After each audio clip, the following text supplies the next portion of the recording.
Hi, welcome to failure of the, hey Mark, of the what? Of the day, of the week, of the month. Maybe it's of the moment. It could be. We need to do a failure of the year, John. All right, all right. I'm John Danner.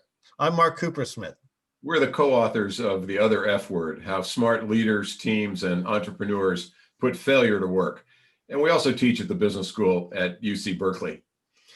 And that's exactly what we're going to do during our brief failure of the moment, for now anyway, talks. Is that right, John?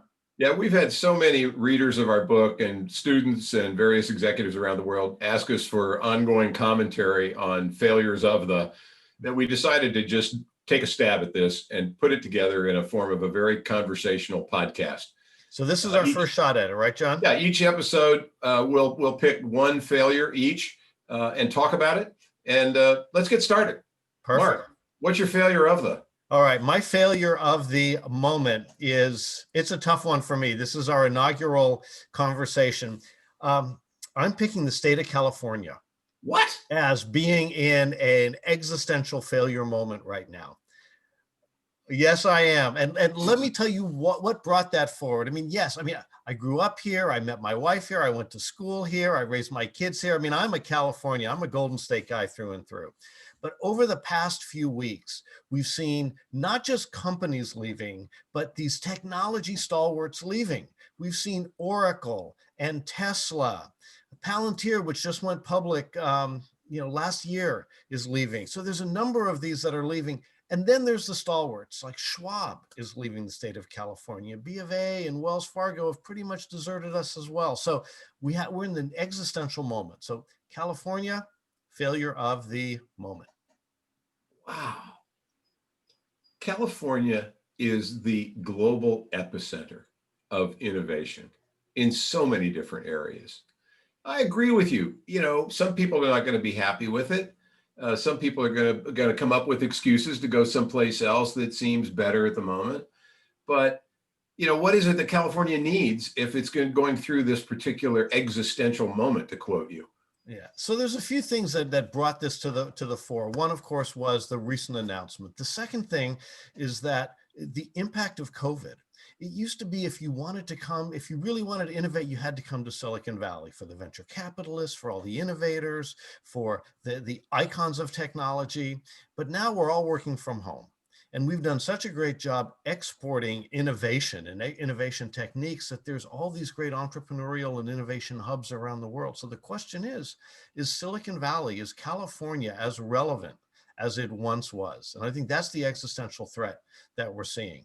Add to that things like the wildfire season that never ends, the rolling blackouts that come with it, the housing crisis, the homelessness. I think we're at this existential tipping point, and there's a huge call that we have for the right kind of bold vision and leadership. I'm all for bold vision. And hey, at least we don't have falling frogs at the moment. Bold vision is great. But this is a culture that has thrived on eruptive innovation, on creating an environment in which ideas could flourish, in which people could collide with one another around their particular notion of how the status quo could be challenged. And I think that's going to remain. So park that idea. I hear you, but I don't agree with you. Last word, and then on to yours.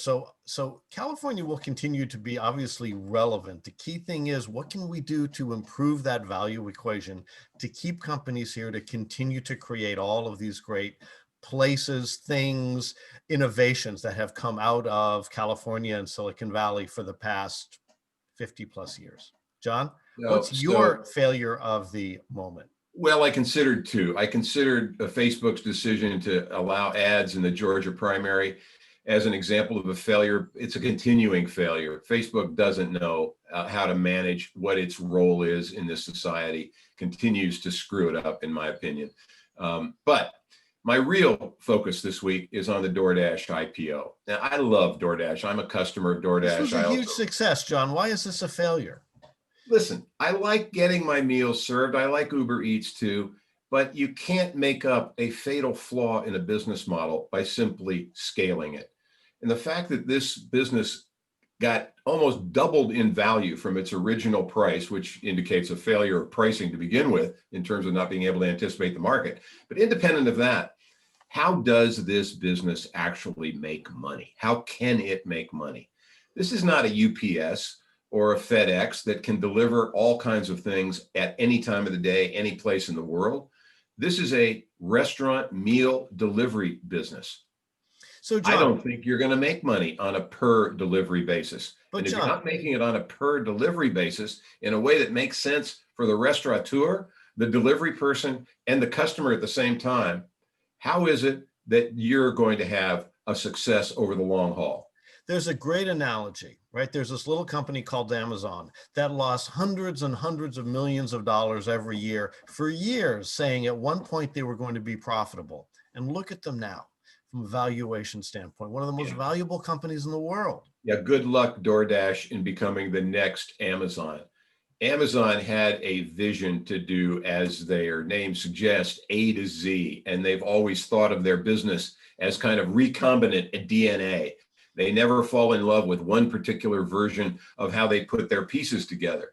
DoorDash feels to me like a one-trick pony, or let me pardon that, a one-trip pony. A one-trip pony. You So know, this John, is let's take a look. So what is your recommendation, whether it's to investors in DoorDash or managers, inside leaders in DoorDash, investors, other stakeholders? What's our learning from this? That's the key takeaway that we want to try and get from this. aside from the bulge in my bank account, if I were a leader of DoorDash, I'd be scared because I've now got to deliver on wildly inflated expectations for a business that's going to need to scale and demonstrate profitability at a level I suspect those folks never thought they would have to achieve. Okay, So I would take a big dose of humility. I would pat myself on the back for having pulled off a successful IPO, but super recognize successful. that this is possibly one of those examples of not a short fuse failure, not something that explodes in the moment. This is a long fuse failure. And I think they've got to pay attention to what the components are of their underlying per unit economics in order to be able to say, yes, we're on a path to fulfill these wildly optimistic expectations for the company. Yeah. Well, when it comes to California, I think that's the ultimate long fuse failure. I mean, we've seen the indicators for years as far as housing prices, cost of living, taxation, regulation, which are reasons that everybody cites for leaving the state.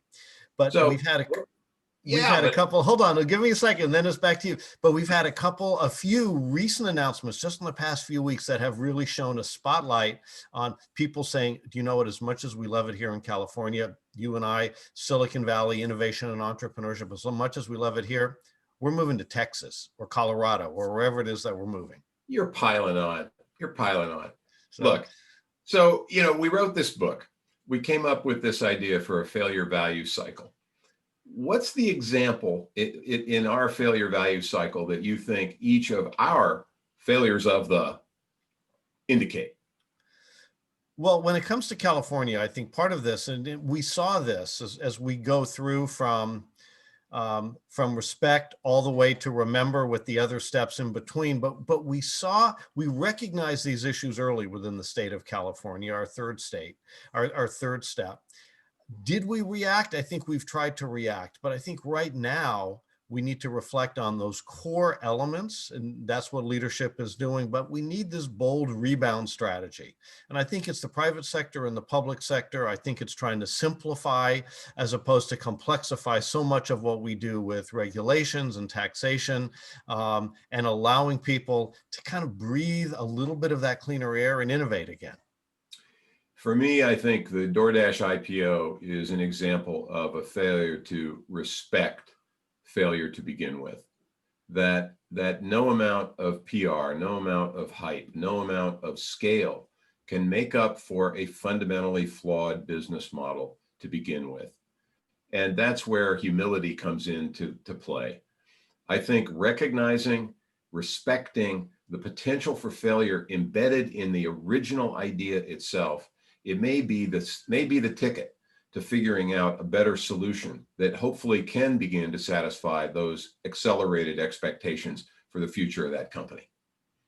This So has been thanks the for first joining. issue. Yeah. Our So thanks first, for joining us. Thanks for joining us for our inaugural failure of the moment is what we're doing for right now.